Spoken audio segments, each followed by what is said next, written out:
দীর্ঘদিনের সহকর্মীদের ফুলেল শ্রদ্ধায় সিক্ত হলেন উপদেষ্টা AF Hasan Arif. Supreme Court ও সচিবালয় প্রাঙ্গণে দ্বিতীয় ও তৃতীয় জানাজা শেষে তাকে শেষ বিদায় জানান সব শ্রেণী পেশার মানুষ। জ্যেষ্ঠ আইনজীবী, সরকারের উপদেষ্টা আমলারা বলেছেন, প্রায় সব ক্ষেত্রেই সর্বোচ্চ পেশাদারিত্বের স্বাক্ষর রেখে গেছেন হাসান আরিফ। তার মৃত্যুতে দেশের অপূরণীয় ক্ষতি হয়। অলুল রনির রিপোর্ট। দীর্ঘদিন পর নিথর দেহে এলেন ৫৪ বছরের কর্মস্থলে। শনিবার সকালে সুপ্রিম কোর্টে আনা হয় অন্তর্বর্তী সরকারের ভূমি, বেসামরিক বিমান পরিবহন ও পর্যটন মন্ত্রণালয়ের উপদেষ্টা হাসান আরিফের মরদেহ। সাবেক এই অ্যাটর্নি জেনারেলের প্রতি শেষবারের মতো শ্রদ্ধা জানান সহকর্মীরা। এরপর সেখানে অনুষ্ঠিত হয় দ্বিতীয় নামাজের জানাজা। হাসান আরিফের বর্ণাঢ্য জীবনের স্মৃতিচারণ করেন বন্ধু ও সহকর্মীরা। তার সাবমিশন অনুকরণীয়, সুতরাং এরকম একজন আইনজীবী আমাদের থেকে চলে যাবে এটা আমরা চিন্তাও করতে পারি নাই। আইনজীবী থেকে রাষ্ট্রের সর্বোচ্চ আইন কর্মকর্তা, সব ক্ষেত্রেই রেখে গেছেন পেশাদারিত্বের স্বাক্ষর।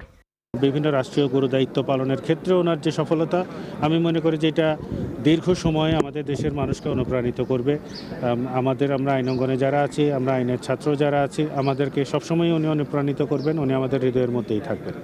সুপ্রিম কোর্টে জানাজা শেষে মরদেহ নেওয়া হয় সচিবালয়ে। সেখানেও ফুলের শ্রদ্ধায় সিক্ত হন তিনি।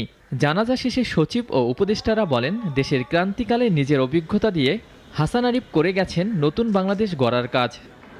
আমি পরিবেশ আইনজীবী হিসাবে ওনার চেম্বারে গেছি, ঘন্টার পর ঘন্টা বসে থেকেছি, ডিকটেশন নিয়েছি।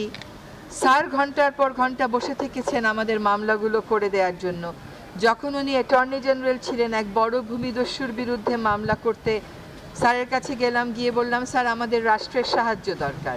উনি বললেন, তুমি তো রাষ্ট্রের আইন বাস্তবায়নের কাজই করছো, তুমি নিশ্চয়ই আমার সমর্থন পাবে।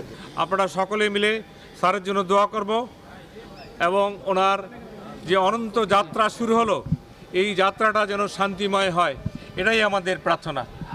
2 দফা জানাজা শেষে হাসান আরিফের মরদেহ রাখা হয় সম্মিলিত সামরিক হাসপাতালের হিমঘরে। কানাডা থেকে মেয়ে দেশে ফেরার পর সোমবার শহীদ বুদ্ধিজীবী কবরস্থানে দাফন করা হবে তাকে। আমরা সিএমএস নিয়ে যাচ্ছি।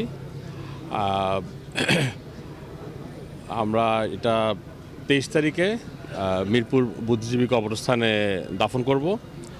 সময়টা অবশ্যই জোহরের আগে হওয়ার সম্ভাবনা বেশি, তবে এখনও এক্স্যাক্ট টাইমটা ফাইনালাইজ করা হয় নাই, আমরা এটা পরে জানিয়ে দিব। বিগত তত্ত্বাবধায়কের আমলেও উপদেষ্টার দায়িত্ব পালন করেছিলেন হাসান আরিফ।